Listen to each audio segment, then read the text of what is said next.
185,000 soldiers gone in a single night. No war, no disease, no disaster. Just silence. What force could wipe out the mightiest army on earth without a single arrow being fired? The Assyrians were unmatched in warfare. They had crushed empires, toppled kingdoms, and left destruction in their wake. But when they arrived at the gates of Jerusalem, something stopped them. Not swords, not warriors, but an unseen power that struck in the darkness. Before this momentous night, Jerusalem had been a city in spiritual ruin. Once devoted to God, its streets were now filled with idols. Fragrant offerings burned at altars dedicated to false gods. The grand temple of Solomon, once alive with prayers and songs, stood abandoned and locked. Among the people was a young prince, Hezekiah. Unlike the others, he did not forget the God of Israel.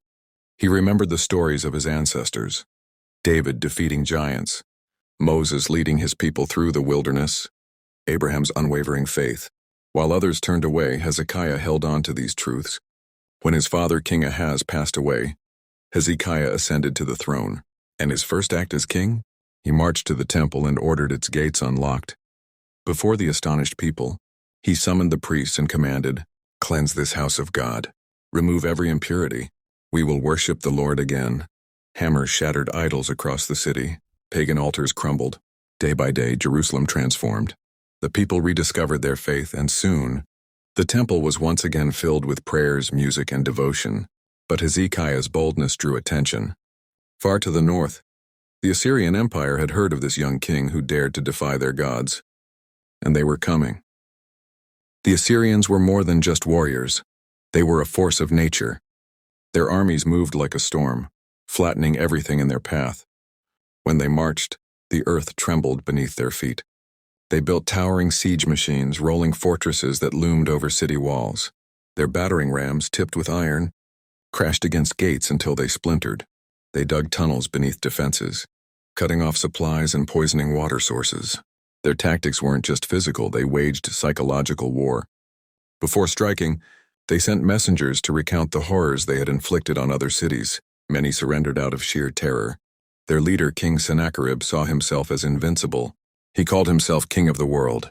And now his eyes were set on Jerusalem. Word reached Hezekiah. The Assyrians were coming. Their army, undefeated, had already conquered the northern kingdom of Israel.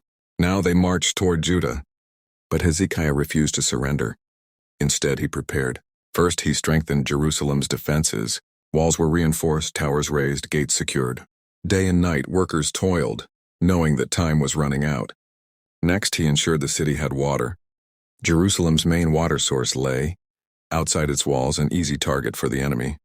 So Hezekiah ordered the construction of a secret tunnel, carving through solid rock to bring water directly into the city.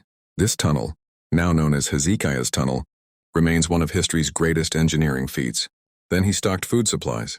Special jars sealed with royal stamps were filled with grain, wine, and oil.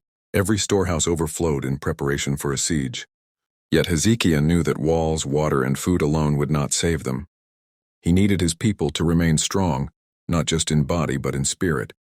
He reminded them of their history, of David's courage, of Moses' miracles, of God's promises. And then the Assyrians arrived. A voice of fear. Thousands of soldiers surrounded Jerusalem. From the walls, the people watched in terror as the Assyrian army spread like an unstoppable wave. But instead of attacking, one man stepped forward. Rabshakeh, the Assyrian commander. He shouted, not in his own language, but in Hebrew, ensuring everyone understood his words. "Do not trust Hezekiah," he sneered. "He cannot save you. Your God cannot save you. No God has ever stopped the Assyrian army. Surrender now, and we will take you to a land of plenty. Resist, and you will die behind these walls." His words struck fear into the hearts of the people. Doubt spread. Perhaps they should give up. Perhaps resistance was futile.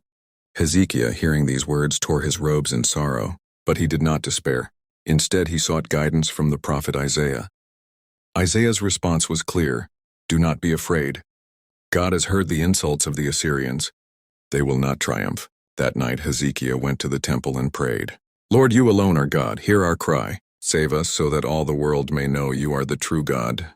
And then, as the Assyrian army slept beneath the stars, something unimaginable happened. At dawn, the people of Jerusalem cautiously peered over their walls. What they saw left them breathless. The vast Assyrian camp was eerily still. Fires smoldered, banners flapped in the breeze, but the soldiers? They did not move. 185,000 men lay dead. No battle had been fought. No swords drawn. No walls breached. The enemy had been destroyed in a single night. The news spread through the city. An angel had come. Some whispered that a plague had struck the Assyrians. Others believed it was the same angel who once brought devastation to Egypt. But all agreed this was no ordinary event. This was divine intervention. Sennacherib, the mighty king who mocked God, fled in terror. He returned to Nineveh humiliated.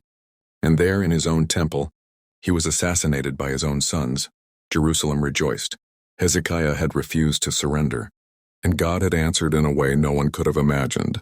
This story would be told for generations, a testament to the power of faith. The greatest army in the world had fallen, not by human hands but by the unseen might of heaven. And this was just one moment in history. If a single angel could destroy an entire army, imagine what 7 could do. Who are these 7 archangels?